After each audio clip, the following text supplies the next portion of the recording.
उपमुख्यमंत्री अजित पवार यांचा आज नांदेड जिल्ह्याच्या दौरा, मुखेडमध्ये कार्यकर्ता मेळाव्याचं आयोजन। दरम्यान शहीद जवान सचिन वनंजे यांच्या कुटुंबियांना भेट देणार। परभणीच्या पाथरीमध्ये शिंदेंच्या शिवसेनेकडून कार्यकर्ता मेळाव्याचं आयोजन। उपमुख्यमंत्री एकनाथ शिंदे, श्रीकांत शिंदेंच्या उपस्थितीत अनेक मंत्र्यांचा पक्षप्रवेश होणार। स्वातंत्र्यवीर सावरकरांवर केलेल्या वक्तव्याप्रकरणी राहुल गांधींचा जामीन रद्द करा, सात्यकी सावरकरांचे वकील संग्राम कोल्हटकर यांची न्यायालयात मागणी। 28 मे रोजी पुढील सुनावणी होणार। राष्ट्रीय पुरस्कार विजेते प्रसिद्ध रंगभूषाकार विक्रम गायकवाड यांचं निधन। पवईच्या हिरानंदानी रुग्णालयात वयाच्या 61व्या वर्षी घेतला अखेरचा श्वास। आज शिवाजी पार्क स्मशानभूमीत होणार पार्थिवावर अंत्यसंस्कार। सायबर सुरक्षेची भीती दाखवत सर्वसामान्य नागरिकांची लूट करणाऱ्या टोळीच्या शोधासाठी सीबीआयची मोहीम। सीबीआयकडून शुक्रवारी देशातील 42 ठिकाणी छापे, 5 जणांना अटक। वरळी ते बीकेसी भुयारी मेट्रोतून पहिल्याच दिवशी 14,440 प्रवाशांचा प्रवास। अनेकांनी घेतले सिद्धिविनायकाचे दर्शन। फोटो आणि रीलसाठी उडाली लगबग। बेस्ट बसच्या भाडेवाढीनंतर प्रवाशांच्या संख्येत घट, मात्र बेस्टच्या उत्पन्नात वाढ। बेस्ट बसच्या प्रवासी भाड्यात शुक्रवारपासून दरवाढ लागू करण्यात आली होती। कुर्ला स्थानकातील एलिव्हेटेड रेल्वे मार्गिकेचं काम प्रगतीपथावर। चुनाभट्टी ते लोकमान्य टिळक टर्मिनसपर्यंत हार्बर मार्गावर लोकलसाठी एलिव्हेटेड मार्गिका बांधणार। मुंबई आणि परिसरातील मच्छीमारांना समुद्र मासेमारी बोटी घेऊन जाताना दक्षता घेण्याची सूचना। मत्स्य व्यवसाय आयुक्त किशोर तावडेंनी दिल्या सूचना। भारत पाकिस्तान तणावाच्या पार्श्वभूमीवर खबरदारी घेण्याच्या सूचना। दादरमधील सिद्धिविनायक मंदिरात बाहेरच्या नैवेद्यावर आजपासून बंदी। भारत पाक तणावाच्या पार्श्वभूमीवर मंदिर प्रशासनाकडून नैवेद्य, नारळ, हार प्रसादावर बंदी घालण्याचा निर्णय। पावसामुळे मुंबईतील हवेच्या गुणवत्तेत लक्षणीय सुधारणा। मुंबईच्या हवा गुणवत्तेची श्रेणी चांगली नोंदली गेली तर हवेची गुणवत्ता सुधारल्यानं श्वसन विकार असलेल्या रुग्णांना दिलासा। यंदा नैऋत्य मोसमी पाऊस नियोजित वेळेत भारतात दाखल होणार। केरळमध्ये 27 मेला मोसमी पाऊस येणार, हवामान विभागाचा अंदाज।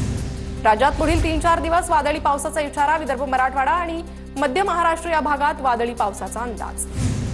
वाशिम जिल्ह्यातील हवामानात काही दिवसांपासून बदल, अचानक येत असलेल्या पावसानं मूग पिकाला फटका। जालना जिल्ह्यातील 64 प्रकल्पात केवळ 19% पाणीसाठा शिल्लक। 3 प्रकल्प कोरडे पडले।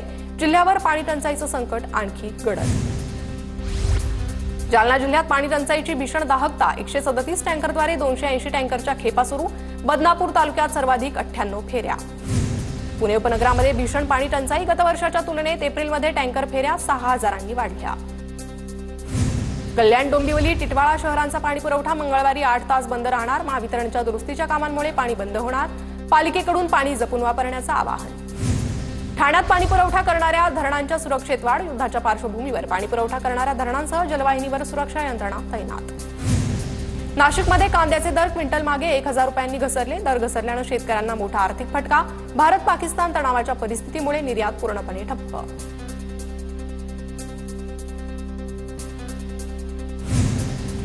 बीडमध्ये हॉर्न वाजवल्यानं बस चालकाला टेम्पो चालकाची बेदम मारहाण। बीड शहरातील बार्शी नाका परिसरातील घटना। फरार टेम्पो चालकाचा शोध सुरू। बीडच्या अंबाजोगाईत जुन्या भांडणाची कुरापत काढत एकाला लोखंडी रॉडनं मारहाण। भावनाथेश्वर मंदिराच्या मार्गावर घडली घटना। मारहाणीत वैभव शेंडगे जखमी। भंडाऱ्याच्या मुजबी फाटा परिसरात भरधाव ट्रकची दुचाकीला जोरदार धडक। अपघातात एकाचा मृत्यू तर 1 जण गंभीर जखमी। गोंदिया शहरात दुचाकी चोरटा पोलिसांच्या ताब्यात। दुचाकी मूळ मालकाला परत। शहर पोलिसांची कारवाई। परभणीच्या जिंतूरमध्ये चोरट्यांनी 3 दुकानं फोडली। 6 लाखांची रोकड, दुकानातील साहित्य लंपास। अधिक तपास सुरू। गोंदियात डीजे वाहनांवर पोलिसांची कारवाई। 5 डीजे वाहन पोलीस स्टेशनमध्ये जमा। आरटीओ मार्फत वाहनांची चौकशी होणार। सह्याद्री व्याघ्र प्रकल्पातील 5 गावांचं पुनर्वसन। ठाणे जिल्ह्यात होऊनही सुविधा मिळत नसल्याच्या तक्रारी। पुढील 8 दिवसात अनेक दखल न घेतल्यास पुन्हा कोयना विभागात सहकुटुंब येण्याचा प्रकल्पग्रस्तांचा इशारा। आळंदीमध्ये 450 एकर जागेमध्ये ज्ञानपीठाचं काम केलं जाणार। ज्ञानपीठासाठी 701 कोटी रुपयांचा आराखडा तयार झाला। परंपरा, संस्कृती, सनातन विचार रुजवण्याचे काम ज्ञानपीठाच्या माध्यमातून होणार। नाशिकच्या ओझर विमानतळावरून नॉन शेड्यूल उड्डाणांना रेड सिग्नल। 15 मे पर्यंत व्यावसायिक सेवांचे अंशतः निलंबन लागू।